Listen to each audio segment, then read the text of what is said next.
So if you're happy then, we'll get our first case loaded up. Sure. Of course, you get 5 minutes reading time, then 15 minutes of case time, and your reading time starts now.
Okay, your reading time is over. Your case time has begun. You have 15 minutes, and I now have a series of questions for you. Yeah. Question 1. What is your provisional diagnosis and what are your differentials? Yep. So provisional diagnosis is infective or non-infective exacerbation of his COPD. Then my other differentials would be possibly exacerbation of CCF, bronchial carcinoma, perhaps some overlap of asthma. Could be it's been going on for 3 weeks, so we would be considering infections as well, such as a pneumonia, some complications, perhaps like a bronchiectasis. He's been fatigued and tired, so we'd be thinking about anemia as well, and just general loss of exercise tolerance, perhaps. Those are the main things that I'd be thinking of. What additional questions would you ask to try and narrow down your diagnosis? Yep, just to possibly get a bit more history in terms of his breathlessness and coughing. When exactly this started? Is there any particular activities he's doing that this comes on? The shortness of breath, how long does it last for? Does it get better if he does take any salbutamol or any other inhalers? Has this issue happened before where he's had periods of shortness of breath and he's gotten better, and what exactly happened? How long does the shortness of breath last for before he gets better? How long can he walk for before he starts feeling short of breath? If there's anything, any particular activity that makes it worse, or anything that makes it better. With risk factors, we'd be we know that he has a history. He's a smoker of 20 cigarettes a day. If there's any other exposures he's had to any sort of environmental or occupational allergens or smoke, for example. Retired truck driver. The other thing we'd also be considering is if he has any symptoms of PND, orthopnea, if he has any leg swelling, abdominal swelling as well. If he has been having any fevers, if he's had any lightheadedness, any nausea. With asthma-related symptoms, we'll be thinking about if it's worse, if he has any coughing, wheezing, chest tightness, early morning or late night. I guess a bit unlikely since he's 64, but I think still worth asking. If with bronchiectasis sort of questions, we'd be thinking along the lines with regards to the sputum, if it's copious, if it's purulent, is it foul smelling? I think already mentioned is he hasn't had any weight loss. Weight loss, night sweats, those sorts of things you'd be considering as well. What else would you do? Chest. He doesn't have any chest pain, no. With anemia symptoms, one of the things you'd be asking is what are the key features on examination that support your preliminary diagnosis? So key features on the examination that I can see here are his O2 sats 93%. He appears tired and dyspneic at rest. He's got decreased breath sounds and bilaterally, as well as a wheeze on expiration. Those would all point towards a exacerbation of the COPD. And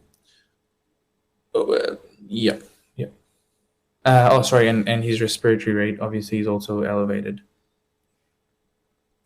So how would you actually go about explaining COPD and the current exacerbation to me? So I'd probably tell Max that due to his, I'll first check his understanding of what COPD is. I'll explain to him that COPD is a chronic disorder of the lungs, which has chronic disorder of the lungs, generally caused by a long smoking history. Those inhaled components destroy elements of the lung, and it happens over a period of time. Now, what's happened currently is that there may be points where generally your body is able to compensate, but due to some insults to the lung,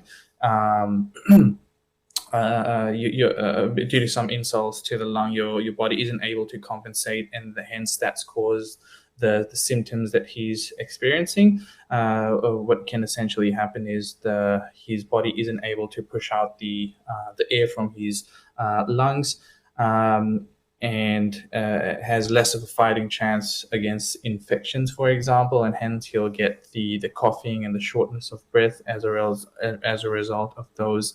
Or as a result of that pathophysiology. What are the current management options for this COPD exacerbation? The current medical options? Management options. Yep. So I think given the fact that he has an exacerbation of COPD, the things that I would be focusing on is giving salbutamol,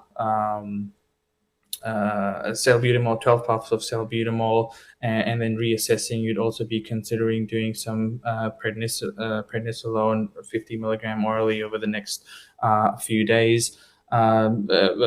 Acute short-term options, but I think long-term we'd be thinking about getting his cigarette smoking down, perhaps through some motivational interviewing, some CBT or psychology referral, and then we had some pharmacological options with regards to that as well, such as your naltrexone, not naltrexone, Champix, and your bupropion as well.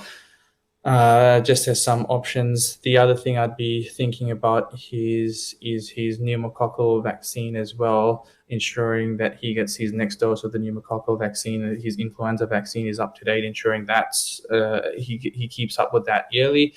The other thing is ensuring that his COPD action plan is up to date. Just ensuring his technique of his inhalers are right, ensuring ensuring that he's using the correct buffers, ensuring that he's on something such as a LABA or a ICS as well. Given the fact that he has a moderate airflow limitation. And then I guess just referring to the specialists if there are any complications that do arise. Or beat me to it. When would you consider further investigations or referral for Mac? So things you'd be considering referral to a respiratory physician is once they're requiring oxygen, for example, on a daily basis, if they've developed or you're thinking about bronchiectasis, if there's bronchial carcinoma, if on imaging you've discovered some bullae on the x-rays or the CT scans. Perhaps even if they're towards you're thinking end of life pathway, perhaps some palliative care referral as well, and complications such as cor pulmonale as well. Those are some things you'd be considering. Oh, and once you've exhausted your approach for pharmacological management and you're still not reaching the results that you want, you'd also be considering referral. Now, Max comes back to see you in 2 weeks' time. States that his cough hasn't gotten any better. How would you respond to this? His cough hasn't gotten any better. Yeah, I think in this case, you'd probably have to explore a bit further, perhaps do some further imaging, consider doing a CT scan. As I said earlier, you may want to even consider getting him on the right pathway, such as an ICS/LABA, but also explaining to him that because he's had COPD for a very long time, this might be a normal part of his pathology, and it does take some time for that to resolve. Sorry, did you say 3 weeks? 2 weeks. 2 weeks, yeah. Probably explaining to him that it might be normal in the initial stages to still have that much of a cough that he is experiencing, but over time that will resolve. But there still might be some residual coughing in the background.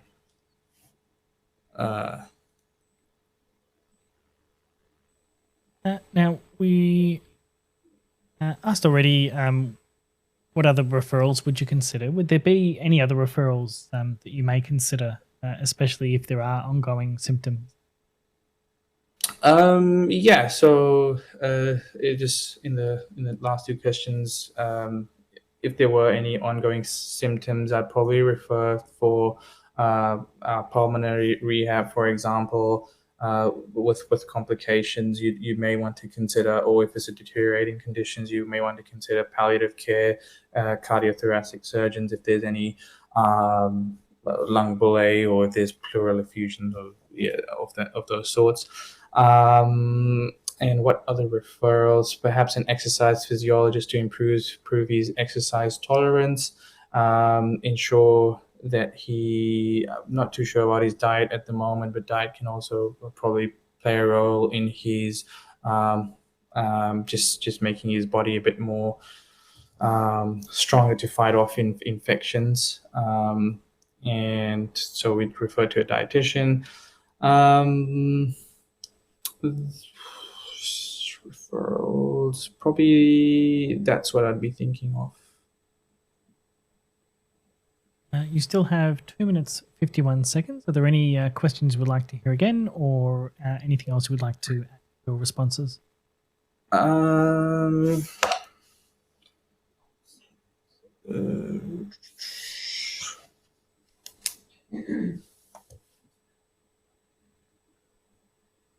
be honest, I can't remember the questions, but I think that's probably it.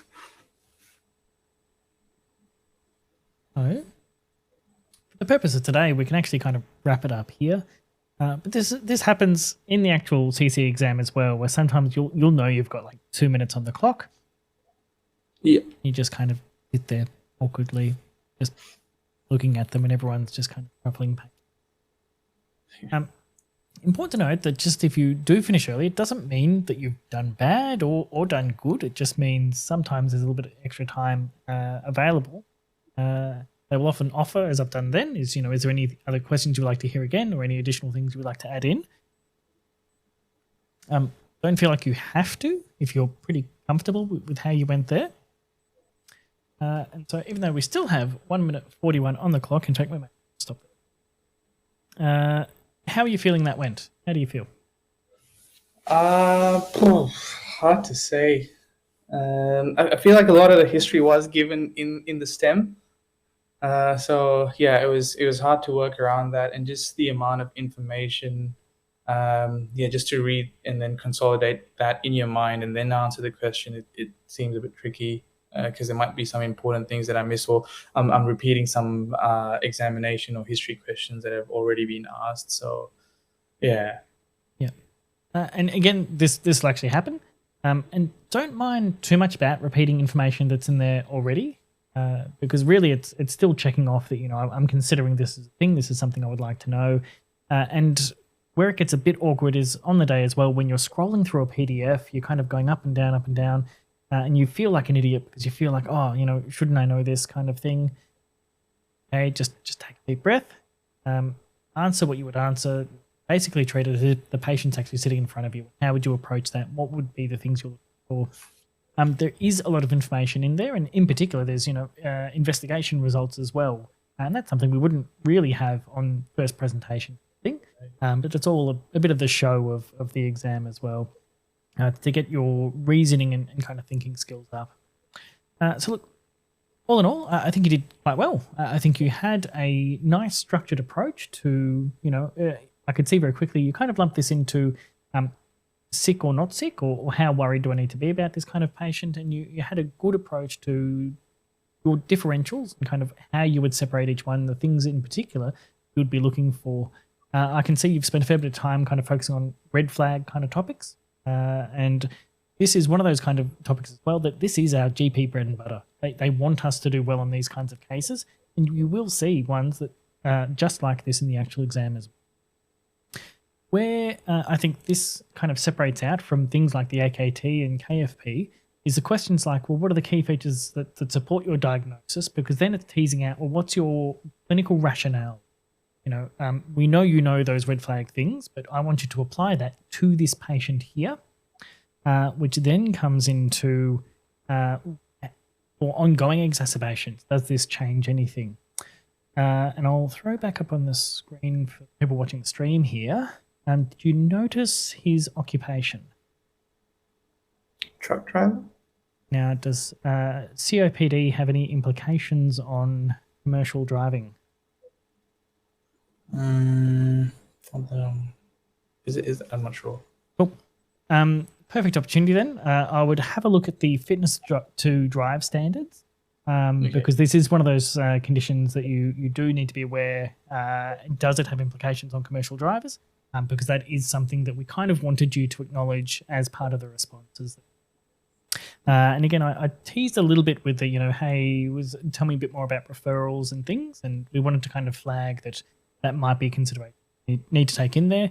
I was also kind of fishing for chest physiotherapy, and you did throw in there the pulmonary rehab, and that includes chest physiotherapy. So I think you would have well and truly ticked that box there. So the competent candidate for this case correctly identifies that, yes, it's COPD is the likely diagnosis, the need for pharmacological and non-pharmacological management. And I really love that you kind of focused in on we need to also address the lifestyle factors, check his weight, check the blood pressure, manage those other comorbidities. I think that was done quite well. And something I don't think you specifically stated, but looking at kind of what is the follow-up plan and how soon would you review him? Sorry. Oh, no, that's fine. This is why we do these practices. I'd rather you make these mistakes now than in a month's time. I still think overall you would have been a clear part in this case. It was very clear you knew COPD, you knew how to manage COPD, you knew how to differentiate that from the other causes that can present similar. Your communication was good. I could see again in the, how would you explain this? You already have a kind of little approach that you take and little analogies you use for talking about it. That was well done. You addressed the lifestyle stuff, as we said. You honed in on the smoking cessation, and I cannot stress how important that is for COPD management. So really, really happy you well and truly ticked that box really, really well. For the discussions, it's always hard to kind of say address patient concerns and expectations empathetically, but I think you still kind of showed that you were taking all these other things into consideration for this one. I like that you showed you knew clinical guidelines for managing COPD exacerbations, you knew the right medications and combinations to be using, and when to be escalating and what to as well. So all in all, mate, well done. I think you did well. I think obviously you're a little bit nervous. Yeah. I think you can give yourself a big pat in the back, because if this was, the exam day, you would have ticked the box. You would have. So Yeah. you've still got a month to keep practicing. Keep up the great work. Sweet. Thank you.